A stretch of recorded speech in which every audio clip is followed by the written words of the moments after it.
প্রিয় শিক্ষার্থী বন্ধুরা, ইউটিউব চ্যানেল পিএম লার্নিং স্টেশনে তোমাদের স্বাগত জানাই।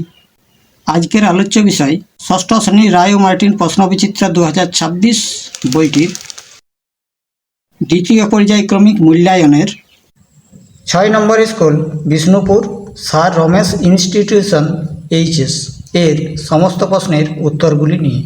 প্লিজ তোমরা ভিডিওটি লাইক করো, কমেন্ট করো এবং নতুন ভিউয়ার হয়ে থাকলে প্লিজ চ্যানেলটি একবার সাবস্ক্রাইব করে দিও। তাহলে আর বেশি কথা না বলে শুরু করা যাক। দাগ নম্বর 1, সঠিক উত্তরটি নির্বাচন করে লেখো। 1 দাগের 1, 45.18 ডেসিমিটার সমান সমান কত ডেকামিটার? উত্তরটি হবে অপশন এ। দাগ নম্বর 2, শুদ্ধ আবৃত দশমিক সংখ্যাটি হল অপশন সি 0.25। এবার দাগ নম্বর 3, দুটি তল বিশিষ্ট ঘনবস্তুটি হল অপশন বি শঙ্কু। এবার দাগ নম্বর 4, 0.81 পৌনঃপুনিককে সামান্য ভগ্নাংশে প্রকাশ করে পাই অপশন সি 9/11। এবার দাগ নম্বর 5, 1/5 অংশ ডিম নষ্ট হলে ডিম নষ্ট হয়েছে শতকরা 1/5 গুণিত 100, 5×100 সমান সমান 20%। এবার দাগ নম্বর 2, নিচের প্রশ্নগুলির উত্তর দাও। দাগ নম্বর 1, 13 সংখ্যাটিকে টালিমার্কের সাহায্যে প্রকাশ করো। 1 2 3 4 5, 1 2 3 4 5 10 11 12 13। এবার দাগ নম্বর 2, একটি রশ্মির প্রান্তবিন্দুর সংখ্যা কত? উত্তরটি হবে 1টি। এবার দাগ নম্বর 3, 240-এর 45% সমান সমান কত? তাহলে 240 গুণিত 45, 100, 0 0 কেটে গেল, 12, 5, 9, 9 12 108। এবার দাগ নম্বর 4, 3টি অসমরেখ বিন্দু দিয়ে কটি সরলরেখা টানা যায়? উত্তরটি হবে 3টি। এবার দাগ নম্বর 5, প্রদত্ত শতকরাকে দশমিক ভগ্নাংশে লেখো। তাহলে 1.26/100, দশমিক তুলে দিলে হয় আবার 100, 2 দ্বারা ভাগ করলে হয় 63, 50, তাহলে হলো 63/500। এবার দাগ নম্বর 6, সামান্য ভগ্নাংশে প্রকাশ করো। 3.432, 3-এর মাথায় পৌনঃপুনিক, 2-এর মাথায় পৌনঃপুনিক। তাহলে সামান্য ভগ্নাংশে প্রকাশ করলে হয় 3432 বিয়োগ 34। যেগুলির মাথায় পৌনঃপুনিক নেই সেগুলি বিয়োগ বাই 2টি পৌনঃপুনিক তাই 2টি নয়, দশমিকের পরে একটির মাথায় নেই তাই একটি 0। এবার বিয়োগ করলে হয় 3398 বাই 990, কাটাকুটি করলে হয় 1699 বাই 495। এবার দাগ নম্বর 7, প্রদত্ত ভগ্নাংশটি সসীম দশমিক না আবৃত দশমিক নির্ণয় করো। তাহলে 7কে 9 দ্বারা ভাগ করলে হয় 0.777, এইভাবে পুনরায় 7 আসতে থাকবে, তাই লিখলাম 0.7 পৌনঃপুনিক। তাহলে এই ভগ্নাংশটি হবে আবৃত দশমিক। এবার দাগ নম্বর 8, গুণ করো 0.02 গুণিত 0.2, তাহলে গুণফল হবে 4, 3টির পরে দশমিক, 2 3.0।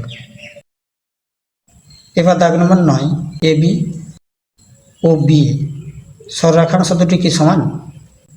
তাহলে উত্তরটি হবে সমান।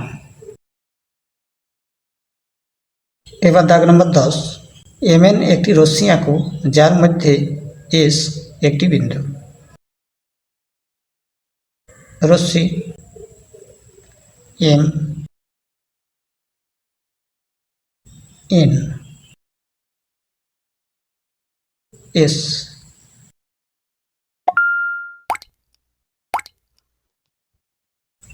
এবার দাগ নম্বর 3, নিচের প্রশ্নগুলির উত্তর দাও। 3 দাগের 1, প্রদত্ত ভগ্নাংশগুলিকে শতকরায় প্রকাশ করে মানের ঊর্ধ্বক্রমে সাজাও। 0.02, 0.15, 0.6। প্রথমে দশমিক তুলে দিলে হয় 2/100, 15/100, 6/10। এবার 100 দ্বারা গুণ করলে হয় 2, 15, 60। তার ছোট থেকে বড় হবে 0.2, এরপর 0.15, 0.6। এবার দাগ নম্বর 2, 15.77 মিটার লম্বা বাঁশের 2.25 অংশ বাদ দিয়ে বাকি অংশকে সমান 4 ভাগে ভাগ করলে প্রতি ভাগের দৈর্ঘ্য কত হবে? তাহলে মোট বাঁশের দৈর্ঘ্য 15.75 মিটার, বাদ দেওয়া হয়েছে 2.25 মিটার। বাকি বাঁশের দৈর্ঘ্য 15.77 বিয়োগ 2.25 সমান 13.52 মিটার। অতএব বাকি বাঁশকে সমান 4 ভাগে ভাগ করলে প্রতি ভাগের দৈর্ঘ্য হবে 13.52 ভাগ 4 সমান সমান 3.38 মিটার।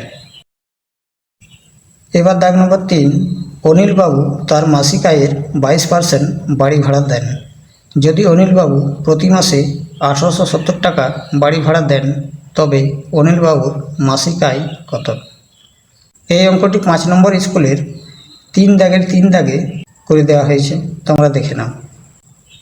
এবার দাগ নম্বর 4, 50 ও 100 এর মধ্যবর্তী 2 জোড়া সংখ্যা নির্ণয় করো যাদের গসাগু 16। তাহলে সংখ্যা জোড়া দুটি হবে 16 এর গুণিতক, যেগুলি 50 ও 100 এর মধ্যে অবস্থিত। অতএব সংখ্যা জোড়া দুটি হবে 16 গুণিত 4 ও 16 গুণিত 5, অর্থাৎ 64 ও 80, এবং 16 গুণিত 5 ও 16 গুণিত 6, অর্থাৎ 80 ও 96। এবার দাগ নম্বর 5, দশমিক সংখ্যায় মান নির্ণয় করো। 0.627 ভাগ 3, তাহলে ভাগ করলে হয় 0.209। এবার দাগ নম্বর 4, নিচের প্রশ্নগুলির উত্তর দাও। 4 দাগের 1, পাশের ছবিটি থেকে নিচের প্রশ্নগুলির উত্তর দাও। দাগ নম্বর এ, ছেদবিন্দুগুলির নাম লেখো। তাহলে ছেদবিন্দুগুলির নাম হবে এ, বি, সি, ডি, ই, এফ এবং ও। এবার দাগ নম্বর বি, সমরেখ বিন্দুগুলি খুঁজে নিয়ে লেখো। তাহলে সমরেখ বিন্দুগুলি হবে A F B, A E C, E D E, B D C, A O D, C O F, B O E. এবার দাগ নম্বর সি, সমবিন্দু সরলরেখাংশগুলি লেখো। সি দাগের উত্তরগুলি আগে লিখে ফেললাম। এইখান থেকে এই পর্যন্ত সি দাগের উত্তর। এবার প্রশ্ন বি, সমরেখ বিন্দুগুলি হবে এ এফ বি,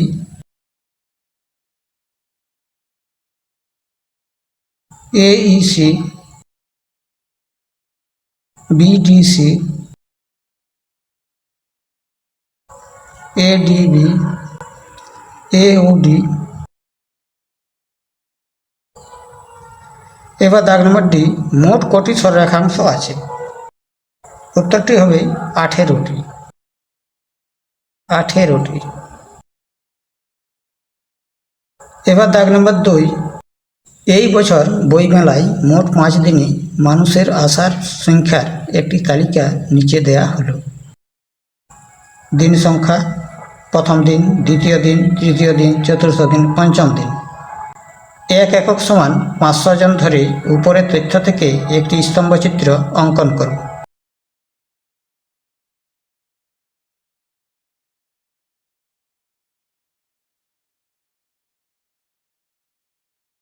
এবার দাগ নম্বর 3, প্রদত্ত চিত্রটির পরিসীমা নির্ণয় করো। তাহলে পরিসীমা মানে প্রত্যেক ধারগুলির যোগফল। তোমরা যোগ করে দেখো, যোগফল হবে 100 সেমি। এবার দাগ নম্বর 4, একটি ত্রিভুজাকার পিরামিডের তল সংখ্যা, প্রান্তিকী এবং শীর্ষবিন্দু কটি? এর বিশেষ নাম কি? তাহলে একটি ত্রিভুজাকার পিরামিডের তল সংখ্যা 4টি, 1টি, 2টি, 3টি, বিপরীত পাশে 1টি, 4টি। প্রান্তিকী 6টি, 1টি, 2টি, 3টি, 4, 5, 6। শীর্ষবিন্দু 4টি, 1, 2, 3, 4। এর বিশেষ নাম হলো চতুস্তলক। এবার দাগ নম্বর 5, 4টি ঘন্টা 45 মিনিট, 1 ঘন্টা, 1 ঘন্টা 15 মিনিট ও 1 ঘন্টা 30 মিনিট অন্তর বাজে। বেলা 12টায় ঘন্টাগুলি একসঙ্গে বাজার ঠিক কতক্ষণ পর আবার একসঙ্গে বাজবে?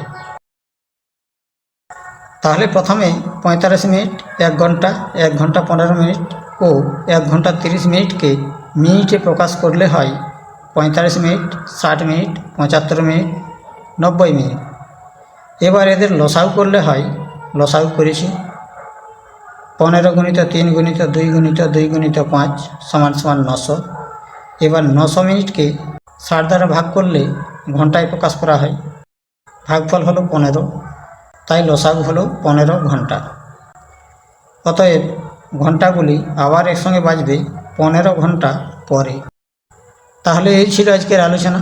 সবাই সুস্থ থেকো, ভালো থেকো, ধন্যবাদ। Subscribe, please.